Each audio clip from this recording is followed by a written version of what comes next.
ಮುಖ್ಯಮಂತ್ರಿ ಡಿ.ಕೆ. ಶಿವಕುಮಾರ್ ಅವರು ಮತ್ತೆ 5 ದೊಡ್ಡ ಘೋಷಣೆಗಳನ್ನ ಮಾಡಿರುವಂತದ್ದು. ರೇಷನ್ ಕಾರ್ಡ್ ಇದ್ದವರಿಗೆ, ಗೃಹಲಕ್ಷ್ಮಿಯರಿಗೆ, ಪಿಂಚಣಿದಾರರಿಗೆ ಮುಖ್ಯವಾದ ಮಾಹಿತಿ ಅಂತ ಹೇಳಬಹುದು. ಮಹಿಳೆಯರಿಗೆ, ಶಕ್ತಿ ಯೋಜನೆ ಫಲಾನುಭವಿಗಳಿಗೆ, ಪಂಚ ಗ್ಯಾರಂಟಿ ಯೋಜನೆಗಳ ಬಗ್ಗೆ, ಸರ್ಕಾರಿ ನೌಕರರಿಗೂ ಕೂಡ ದೊಡ್ಡ ಬ್ರೇಕಿಂಗ್ ನ್ಯೂಸ್ ಅಂತಾನೆ ಹೇಳಬಹುದು.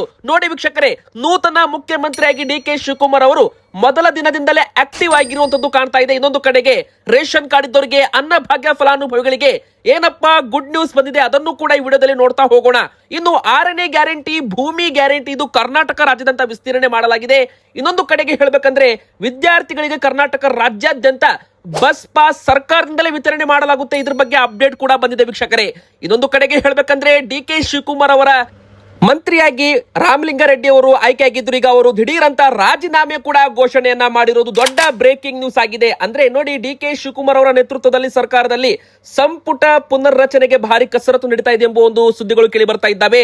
ಇನ್ನೊಂದು ಕಡೆಗೆ ಹೇಳ್ಬೇಕಂದ್ರೆ ಕರ್ನಾಟಕ ರಾಜ್ಯಾದ್ಯಂತ ಮುಂಗಾರು ಮಳೆ ಎಂಟ್ರಿ ಆಗಿದೆ. ಹೌದು, ಕರ್ನಾಟಕಕ್ಕೂ ಕೂಡ ಮುಂಗಾರು ಮಳೆ ಎಂಟ್ರಿ ಆಗಿದೆ ವೀಕ್ಷಕರೇ. ಈ ಜಿಲ್ಲೆಗಳಿಗೆ ಭಾರಿ ಅಲರ್ಟ್ ಕೊಡಲಾಗಿದೆ. ಯಾವೆಲ್ಲ ಜಿಲ್ಲೆಗಳಿಗೆ ಇವತ್ತು ಸಂಜೆಯಿಂದ ನಾಳೆ ನಾಡಿದ್ದು 3 ದಿನಗಳ ಕಾಲ ಭಾರಿ ಮಳೆ ಆಗುತ್ತೆ ಅಂತ ನೋಡ್ತಾ ಹೋಗೋಣ. ಯಾವ ಜಿಲ್ಲೆಗಳಂತ ನೋಡ್ತಾ ಹೋಗೋಣ. ಸೊ ವಿಡಿಯೋನ ದಯಮಾಡಿ ವಿಡಿಯೋನ ಪೂರ್ತಿಯಾಗಿ ನೋಡಿ.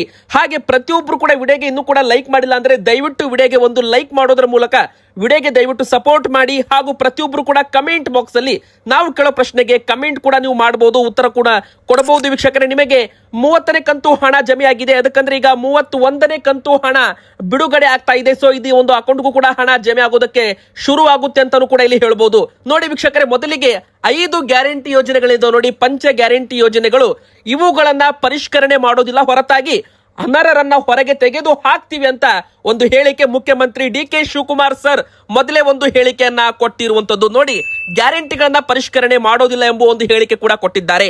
ಅನರ್ಹರನ್ನ ತೆಗೆದು ಹಾಕಿದ್ರೆ ಅರ್ಹ ಫಲಾನುಭವಿಗಳಿಗೆ ಸರಿಯಾಗಿ ಹಣ ಜಮೆ ಆಗುತ್ತೆ ಎಂದರ್ಥ. ಅಂದ್ರೆ ಈಗ ನೋಡಿ, ಗೃಹಲಕ್ಷ್ಮಿಯರಿಗೆ ಯಾರಿಗೆ ಹಣ ಬರೋದಿಲ್ಲ ಎಂಬ ದೊಡ್ಡ ಒಂದು ಬ್ರೇಕಿಂಗ್ ನ್ಯೂಸ್ ಇವತ್ತು ಸಿಕ್ಕಿರುವಂತದ್ದು. ಅಂದ್ರೆ ಇನ್ ಮುಂದೆ ಗೃಹಲಕ್ಷ್ಮಿಯರ ಪಟ್ಟಿ ಪರಿಷ್ಕರಣೆ ಮಾಡ್ತಾರಾ ಎಂಬ ಪ್ರಶ್ನೆ ಕೂಡ ಬರುತ್ತೆ. ಆದ್ರೆ ಇದು ಪರಿಷ್ಕರಣೆ ಅಲ್ಲ, ಅನರ್ಹರನ್ನ ಹೊರಗೆ ತೆಗೆದು ಹಾಕುವ ಒಂದು ನಿಯಮ ಅಂತಾನು ಕೂಡ ಇಲ್ಲಿ ಹೇಳ್ಬೋದು ವೀಕ್ಷಕರೇ. ಅಂದ್ರೆ ಇಲ್ಲಿ ಏನಾಗಿದೆ, ಗೃಹಲಕ್ಷ್ಮಿಯವರು ಒಂದೇ ಮನೆಯಲ್ಲಿ 2-3 ಜನ ಹಣ ಪಡ್ಕೋತಾ ಇದ್ರೆ ಅಂತವರನ್ನ ಗುರುತಿಸಿ ಸರ್ಕಾರ ಅವರನ್ನ ಯೋಜನೆಯಿಂದ ಹೊರಗೆ ಹಾಕಬಹುದು ಅಂತಾನು ಕೂಡ ಇಲ್ಲಿ ಹೇಳಲಾಗ್ತಾ ಇದೆ. ಅಂದ್ರೆ ಒಬ್ಬರಿಗೆ ಒಂದು ಮನೆಗೆ ಒಂದು ಯಜಮಾನಿಗೆ ಮಾತ್ರ 2,000 ರೂಪಾಯಿ ಅಂತ ಹೇಳಲಾಗಿದೆ. ಇನ್ನು ಎರಡನೇದಾಗಿ, ನೀವೇನಾದ್ರೂ ಗೃಹಲಕ್ಷ್ಮಿ ಯೋಜನೆಗೆ ಬೇರೆಯವರ ಮೊಬೈಲ್ ನಂಬರ್ ಕೊಟ್ಟು ಅಪ್ಲೈ ಮಾಡಿದ್ರೆ ಅಥವಾ ನೀವೇನಾದ್ರೂ ತಪ್ಪು ಇನ್ಫಾರ್ಮೇಶನ್ ಕೊಟ್ಟಿದ್ರೆ ನಿಮಗೆ ಹಣ ಬರೋದು ಬರೋ ದಿನಗಳಲ್ಲಿ ನಿಲ್ಲಬಹುದು ಅಂತಾನು ಕೂಡ ಇಲ್ಲಿ ಹೇಳಲಾಗ್ತಾ ಇದೆ ವೀಕ್ಷಕರೇ. ಇನ್ನು ಮೂರನೇದಾಗಿ ಇಂಪಾರ್ಟೆಂಟ್ ಏನಪ್ಪಾ ಅಂದ್ರೆ, ಮೃತಪಟ್ಟವರ ಅಕೌಂಟ್ಗೆ ಹಣ ಹೋಗಿದೆ, ಅವರ ಮನೆಯವರು ಹಣವನ್ನ ವಿಡ್ರಾವಲ್ ಮಾಡ್ತಾ ಇದ್ದಾರೆ. ಮೃತಪಟ್ಟವರ ಬ್ಯಾಂಕ್ ಖಾತೆ ದಿಢೀರ್ ಅಂತ ಕ್ಲೋಸ್ ಮಾಡಬೇಕು. ಆದ್ರೆ ಅವರ ಮನೆಯವರು ಬ್ಯಾಂಕ್ ನಲ್ಲಿ ಅಪ್ಲಿಕೇಶನ್ ಹಾಕಿ ಅಕೌಂಟ್ ಕೂಡ ಕ್ಲೋಸ್ ಮಾಡಿಸಿಲ್ಲ. ಸರ್ಕಾರದ ಬಗ್ಗೆ ಭಯನೇ ಇಲ್ಲ ಎಂಬ ಒಂದು ಹೇಳಿಕೆಯನ್ನ ಮುಖ್ಯಮಂತ್ರಿ ಡಿ.ಕೆ. ಶಿವಕುಮಾರ್ ಅವರು ಹೇಳಿರುವಂತದ್ದು ವೀಕ್ಷಕರೇ. ಅಂದ್ರೆ ನೋಡಿ, ಮೃತಪಟ್ಟವರ ಅಕೌಂಟ್ಗೆ ಸರ್ಕಾರ ಗೊತ್ತಿಲ್ಲದೆ ಹಣ ಹಾಕ್ತಾ ಇದೆ. ಆದ್ರೆ ಗೊತ್ತಿದ್ದು ಕೂಡ ಅವರ ಫ್ಯಾಮಿಲಿ ಮೆಂಬರ್ಸ್, ಅವರ ಕುಟುಂಬಸ್ಥರು ಆ ಒಂದು ಹಣವನ್ನ ATM ಕಾರ್ಡ್ ಮೂಲಕ ವಿಡ್ರಾವಲ್ ಮಾಡಿಕೊಂಡು ಬಳಕೆ ಮಾಡ್ತಾ ಇದ್ದಾರೆ. ಹೀಗಾಗಿ ಅನರ್ಹರಿಗೆ ಹಣ ಹೋಗಬಾರ್ದು, ಹೀಗಾಗಿ ಇದು ಅರ್ಹರಿಗೆ ಮಾತ್ರ ಹೋಗಬೇಕು. ಗೃಹಲಕ್ಷ್ಮಿ ಯೋಜನೆ 5 ಗ್ಯಾರಂಟಿ ಯೋಜನೆಗಳು ಯಾವುದು ಕೂಡ ನಿಲ್ಲಲ್ಲ, ಹೊರತಾಗಿ ಇನ್ನೂ ಹೆಚ್ಚು ಗ್ಯಾರಂಟಿಗಳನ್ನ ಕೊಡ್ತೀವಿ ಅಂತಾನು ಕೂಡ ಮೊದಲೇ ಒಂದು ಹೇಳಿಕೆಯನ್ನ ಕೊಟ್ಟಿರುವಂತದ್ದು. ಈಗಾಗಲೇ ಉಚಿತ ಬಸ್ ಪಾಸ್ ಯೋಜನೆ ವಿದ್ಯಾರ್ಥಿಗಳಿಗೆ ಅನ್ವಯವಾಗಿದೆ. 6ನೇ ಗ್ಯಾರಂಟಿ ಭೂಮಿ ಗ್ಯಾರಂಟಿ ಇಡೀ ಕರ್ನಾಟಕಕ್ಕೆ ವಿಸ್ತರಣೆ ಮಾಡಿದ್ದಾರೆ. ಮುಂದಿನ ಬರೋ ದಿನಗಳಲ್ಲಿ ಅಭಿವೃದ್ಧಿ, ಕರ್ನಾಟಕದ ಅಭಿವೃದ್ಧಿಗೆ ಎಲ್ಲ ಯೋಜನೆಗಳ ಒಂದು ಅಂದ್ರೆ ಯುವಕರಿಗೆ ಉದ್ಯೋಗ ಕೊಡಿಸೋ ಒಂದು ಯೋಜನೆ ಆಗಿರ್ಬೋದು, ಇನ್ನು ರಸ್ತೆಗಳನ್ನ ಕರೆಕ್ಟ್ ಆಗಿ ಎಲ್ಲಾ ಒಂದು ಗುಂಡಿಗಳನ್ನ ಮುಚ್ಚೋ ಕೆಲಸವಾಗಿರ್ಬೋದು, ಎಲ್ಲವನ್ನು ಕೂಡ ಮಾಡ್ತೀನಿ ಅಂತ ಮೊದಲ ದಿನವೇ ಡಿ.ಕೆ. ಶಿವಕುಮಾರ್ ಸರ್ ದೊಡ್ಡ ಘೋಷಣೆಯನ್ನ ಮಾಡಿರುವಂತದ್ದು. ಆದ್ರೆ ಇಲ್ಲಿ ಗೃಹಲಕ್ಷ್ಮಿಯರಿಗೆ ಇವರಿಗೆ ಹಣ ಬರೋದಿಲ್ಲ ಅಂತ ಹೇಳ್ಬೋದು. ಯಾರಿಗೆಲ್ಲ ಅನರ್ಹರಿದ್ದಾರೆ ಅಂದ್ರೆ ಸುಳ್ಳು ದಾಖಲೆ, ನಕಲಿ ದಾಖಲೆ ಸೃಷ್ಟಿ ಮಾಡಿ ಹಣ ಪಡ್ಕೋತಾ ಇದ್ರೆ, ತೆರಿಗೆ ಪಾವತಿ ಮಾಡ್ತಾ ಇದ್ರೆ, GST ರಿಟರ್ನ್ಸ್ ಮಾಡ್ತಾ ಇದ್ರೆ, ರೇಷನ್ ಕಾರ್ಡ್ ಮೇಲೆ ಹೆಸರು ಬೇರೆ, ಗೃಹಲಕ್ಷ್ಮಿ ಯೋಜನೆಯಲ್ಲಿ ಹೆಸರು ಬೇರೆ, ಏನಾದ್ರೂ ಸರ್ಕಾರಕ್ಕೆ ಡೌಟ್ ಬಂದ್ರೆ ಅವಾಗ ನಿಮ್ಮ ಒಂದು ಅಕೌಂಟ್ಗೆ ಹಣ ಬರೋದು ಕೂಡ ನಿಲ್ಲಬಹುದು ಅಂತಾನು ಕೂಡ ಇಲ್ಲಿ ಹೇಳಲಾಗ್ತಾ ಇದೆ. ಇನ್ನು 30ನೇ ಕಂತಿನವರೆಗೂ ಹಣವನ್ನ ಹಾಕಲಾಗಿದ್ದು ನಿಮಗೆಲ್ಲ ಗೊತ್ತೇ ಇದೆ. ಈಗ 31ನೇ ಕಂತು ಹಣ ಬಿಡುಗಡೆ ಆಗಿರಬಹುದು ಅಂತ ಹೇಳಲಾಗ್ತಾ ಇದೆ. ಅಧಿಕೃತವಾಗಿ ಯಾವುದೂ ಕೂಡ ಗೃಹಲಕ್ಷ್ಮಿ ಬಗ್ಗೆ ಸರ್ಕಾರದಿಂದ ಅಪ್ಡೇಟ್ ಇನ್ನೂ ಬಂದಿಲ್ಲ. ಆದ್ರೆ ಪ್ರತಿ ತಿಂಗಳು ಕೂಡ ಸರಿಯಾಗಿ ಕರೆಕ್ಟ್ ಆಗಿ ಹಣ ಬರ್ಬೇಕಂದ್ರೆ ಅನರ್ಹರನ್ನ ತೆಗೆದು ಹಾಕಬೇಕು ಅಂತಾನು ಕೂಡ ಇಲ್ಲಿ ಹೇಳಲಾಗ್ತಾ ಇದೆ. 31ನೇ ಕಂತು 10 ಅಥವಾ 12ನೇ ತಾರೀಕಿನ ಒಳಗೆ ಜಮೆ ಆಗಬಹುದು ಅಂತಾನು ಕೂಡ ಇಲ್ಲಿ ಹೇಳಲಾಗ್ತಾ ಇದೆ. ಇನ್ನು ಶಕ್ತಿ ಸ್ಮಾರ್ಟ್ ಕಾರ್ಡ್ ವಿತರಣೆ ಕೂಡ ಶೀಘ್ರದಲ್ಲೇ ಶುರುವಾಗುತ್ತೆ ಎಂಬುವ ಒಂದು ದೊಡ್ಡ ಬ್ರೇಕಿಂಗ್ ನ್ಯೂಸ್ ಅಂತಾನು ಕೂಡ ಇಲ್ಲಿ ಹೇಳಬಹುದು. ಎದಕ್ಕಂದ್ರೆ ನೋಡಿ, ಗೃಹಲಕ್ಷ್ಮಿ ಯೋಜನೆಯಿಂದ ಅನರ್ಹರನ್ನ ತೆಗೆದು ಹಾಕ್ತಾ ಇದ್ದಾರೆ. ಇನ್ನು ಶಕ್ತಿ ಯೋಜನೆಯಲ್ಲೂ ಕೂಡ ಭಾರಿ ಒಂದು ಅಕ್ರಮ ನಡೀತಾ ಇದೆ. ಸರ್ಕಾರಕ್ಕೆ ದೊಡ್ಡ ಮಟ್ಟದಲ್ಲಿ ಒಂದು ಹಣ ಹೆಚ್ಚುವರಿ ಹೋಗ್ತಾ ಇದೆ ಅಂದ್ರೆ ಇವು ಶಕ್ತಿ ಯೋಜನೆ ಮೂಲಕ ಅಂತಾನೂ ಕೂಡ ಹೇಳ್ಬೋದು. ಯಾಕಂದ್ರೆ ಬೇರೆ ರಾಜ್ಯದ ಮಹಿಳೆಯರು ಕೂಡ ಆಧಾರ್ ಕಾರ್ಡ್ಗಳನ್ನು ಎಡಿಟ್ ಮಾಡೋದ್ರ ಮೂಲಕ ಫ್ರೀ ಆಗಿ ಬಸ್ನಲ್ಲಿ ಓಡಾಟ ಮಾಡ್ತಾ ಇದ್ದಾರೆ. ಇನ್ನು ಕೆಲವು ಸಿಬ್ಬಂದಿಗಳು ಕೂಡ ಮೋಸ ಮಾಡಿರೋದು ಮೊನ್ನೆ ಬೆಳಕಿಗೆ ಬಂದಿತ್ತು. ಹೀಗಾಗಿ ಈ ಒಂದು ಶಕ್ತಿ ಯೋಜನೆಯಲ್ಲಿ ಸ್ಮಾರ್ಟ್ ಕಾರ್ಡ್ ಕೊಟ್ರೆ, ಸ್ಮಾರ್ಟ್ ಕಾರ್ಡ್ ಇದ್ದವರಿಗೆ ಮಾತ್ರ ಉಚಿತ ಬಸ್ ಯೋಜನೆ, ಅಂದ್ರೆ ಮಹಿಳೆಯರಿಗೆ ಏನು ಇದು ಶಕ್ತಿ ಯೋಜನೆ ಇದೆಯಲ್ಲ ಅವರಿಗೆ ಈ ಒಂದು ಸ್ಮಾರ್ಟ್ ಕಾರ್ಡ್ ವಿತರಣೆ ಮಾಡಿದ್ರೆ ಈ ಒಂದು ಉಚಿತ ಬಸ್ ನಲ್ಲೂ ಕೂಡ ಅಕ್ರಮ ನಡೆಯೋದನ್ನ ನಿಲ್ಲಿಸಬಹುದು ಅಂತಾನೂ ಕೂಡ ಇಲ್ಲಿ ಹೇಳಲಾಗ್ತಾ ಇದೆ. ಸೊ ಈ ಶೀಘ್ರದಲ್ಲಿ ಶಕ್ತಿ ಸ್ಮಾರ್ಟ್ ಕಾರ್ಡ್ ವಿತರಣೆ ಶುರುವಾಗುತ್ತೆ. ಆಧಾರ್ ಕಾರ್ಡ್ ತೋರಿಸೋದು ಅಧಿಕೃತವಾಗಿ ಬಂದ್ ಆಗ್ಬಹುದು ಅಂತಾನೂ ಕೂಡ ಇಲ್ಲಿ ಹೇಳಲಾಗ್ತಾ ಇದೆ ವೀಕ್ಷಕರೇ. ಇನ್ನು ಮೂರನೇದಾಗಿ ಗೃಹ ಜ್ಯೋತಿ ಯೋಜನೆ 200 ಯೂನಿಟ್ ಉಚಿತ ವಿದ್ಯುತ್ ಏನಿದೆ ನೋಡಿ, ಇದು ಕೂಡ ತುಂಬಾ ಜನರು ಅಕ್ರಮವಾಗಿ ಪಡ್ಕೋತಾ ಇದ್ದಾರೆ. ನೋಡಿ ವೀಕ್ಷಕರೇ, ಗ್ಯಾರಂಟಿ ಯೋಜನೆಗಳನ್ನ ಪರಿಷ್ಕರಣೆ ಮಾಡ್ತಾ ಇಲ್ಲ, ಆದ್ರೆ 200 ಯೂನಿಟ್ ಉಚಿತ ವಿದ್ಯುತ್ ಅಂದ್ರೆ ಗೃಹ ಜ್ಯೋತಿ ಏನಿದೆ ನೋಡಿ, ಇದನ್ನ ಗೃಹ ಬಳಕೆಗೆ ಮಾತ್ರ ಅಂತ ಹೇಳಿದ್ದಾರೆ. ಆದ್ರೆ ಕೆಲವರು ಇದನ್ನ ಕಮರ್ಷಿಯಲ್ ಆಗಿ ಬಳಕೆ ಮಾಡ್ತಾ ಇರೋದು ಸರ್ಕಾರಕ್ಕೆ ಗೊತ್ತಾಗಿದೆ. ಅಂದ್ರೆ ಇದು ಅಕ್ರಮ ಅಂತಾನೂ ಕೂಡ ಇಲ್ಲಿ ಹೇಳಿರುವಂತದ್ದು. ಗೃಹ ಜ್ಯೋತಿ ಅಂದ್ರೆ ಇದು ಕೇವಲ ಮನೆಗಳಿಗೆ ಮಾತ್ರ ಯೋಜನೆ ಆಗಿದೆ, ಅಂಗಡಿಗಳಿಗೆ ಅಲ್ಲ. ಸೊ ಕಮರ್ಷಿಯಲ್ ಆಗಿ ಬಳಕೆ ಮಾಡೋರ ವಿರುದ್ಧ ಕೂಡ ಕಾನೂನು ಕ್ರಮ ತಗೋತಾರೆ ಮುಂದಿನ ಬರೋ ದಿನಗಳಲ್ಲಿ. ಇನ್ನು ಮುಖ್ಯವಾಗಿ ಸರ್ಕಾರ ಈ ಒಂದು ಅನರ್ಹರನ್ನ ತೆಗೆದು ಹಾಕಲು ಮುಂದಾಗ್ತಾ ಇದೆ. ಇನ್ನು ಒಬ್ಬರ ಹೆಸರಲ್ಲೇ 5-6 ಮೀಟರ್ಗಳಿದ್ದಾವೆ, ಅವರು ನಮ್ಮ ರಾಜ್ಯದವರು ಇದ್ದಾರೋ ಬೇರೆ ರಾಜ್ಯದವರು ಇದ್ದಾರೋ ಎಂಬ ಮಾಹಿತಿ ಸರ್ಕಾರಕ್ಕೆ ಗೊತ್ತಾಗಬೇಕಲ್ವೇ, ಮಾಹಿತಿ ಸಂಗ್ರಹಿಸ್ತೀನಿ ಅಂತ ಮುಖ್ಯಮಂತ್ರಿ ಡಿ.ಕೆ. ಶಿವಕುಮಾರ್ ಅವರು ಹೇಳಿಕೆ ಕೊಟ್ಟಿರುವಂತದ್ದು. ಇನ್ನು 4ನೇದ್ದು ಅನ್ನಭಾಗ್ಯ ಯೋಜನೆ ಕೂಡ ಈಗಾಗಲೇ ಪರಿಷ್ಕರಣೆ ಮಾಡಿರುವಂತದ್ದು ನಿಮಗೆಲ್ಲ ಗೊತ್ತೇ ಇದೆ. ಅನ್ನಭಾಗ್ಯ ಯೋಜನೆಯಲ್ಲಿ ಕರ್ನಾಟಕ ಸರ್ಕಾರ ವಿತರಣೆ ಮಾಡ್ತಾ ಇದ್ದ ಅಕ್ಕಿ ವಿತರಣೆ ಬಂದ್ ಆಗುತ್ತೆ ಅಂತಾನೂ ಕೂಡ ಇಲ್ಲಿ ನಮಗೆಲ್ಲ ಗೊತ್ತಾಗಿದೆ. ಯಾಕಂದ್ರೆ ಅಧಿಕೃತವಾಗಿ ಸರ್ಕಾರದಿಂದ ಬಂದಿರೋ ಅಪ್ಡೇಟ್ ಪ್ರಕಾರ ಅಕ್ಕಿ ಬದಲಾಗಿ ಇಂದಿರಾ ಕಿಟ್ ವಿತರಣೆ, ಇದು ಮಾಜಿ ಮುಖ್ಯಮಂತ್ರಿ ಸಿದ್ದರಾಮಯ್ಯನವರು ಬಜೆಟ್ ನಲ್ಲಿ ಘೋಷಣೆ ಮಾಡಿರೋ ಯೋಜನೆ ಆಗಿದೆ. ಆದ್ರೆ ಇದಿನ್ನೂ ಕೂಡ ಜನರ ಕೈಗೆ ಸಿಕ್ಕಿಲ್ಲ. ನೋಡಿ, ಮುಖ್ಯಮಂತ್ರಿ ಸ್ಥಾನಕ್ಕೆ ರಾಜೀನಾಮೆ ಕೊಡೋ ಮುಂಚೆನೆ ಸಿದ್ದರಾಮಯ್ಯನವರು ಮೊದಲೇ ಒಂದು ಹೇಳಿಕೆಯನ್ನ ಕೊಟ್ಟಿರುವಂತದ್ದು. ಏನಪ್ಪಾ ಅಂದ್ರೆ ಮೇ 30ನೇ ತಾರೀಕಿನ ಒಳಗೆ ಎಲ್ಲಾ ಯೋಜನೆಗಳು ಬಜೆಟ್ ನಲ್ಲಿ ಘೋಷಣೆ ಮಾಡಿದ್ದು ಜಾರಿಗೆ ಬರಬೇಕು ಅಂತ ಹೇಳಿದ್ರು.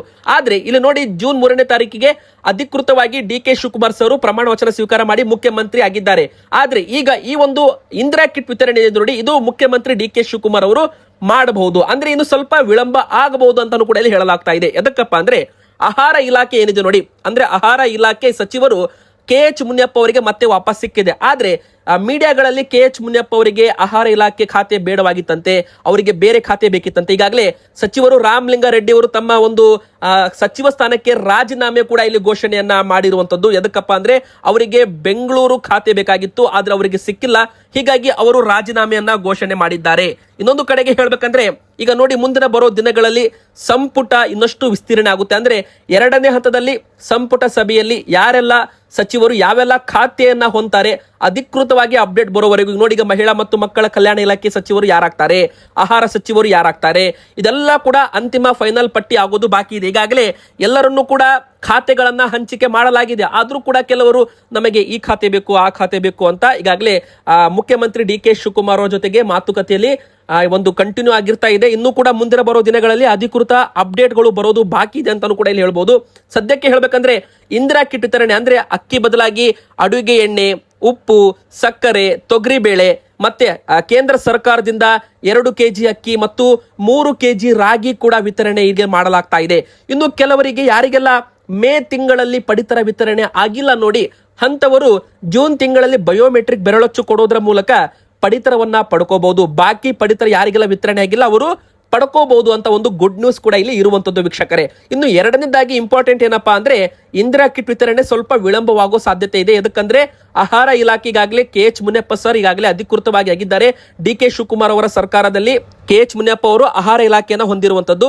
ಸೊ ಈ ಒಂದು ಯೋಜನೆಯಲ್ಲಿ ಸ್ವಲ್ಪ ವಿಳಂಬ ಆದ್ರೂ ಕೂಡ ಆದಷ್ಟು ಬೇಗನೆ ವಿತರಣೆ ಆಗೋ ಸಾಧ್ಯತೆ ಇದೆ. ಆದ್ರೆ ಸದ್ಯಕ್ಕೆ ಯಾವಾಗ ವಿತರಣೆ ಮಾಡ್ತಾರೆ ಎಂಬುದಕ್ಕೆ ಇನ್ನೂ ಕೂಡ ಅಧಿಕೃತ ಅಪ್ಡೇಟ್ ಇನ್ನೂ ಕೂಡ ಸಿಕ್ಕಿಲ್ಲ.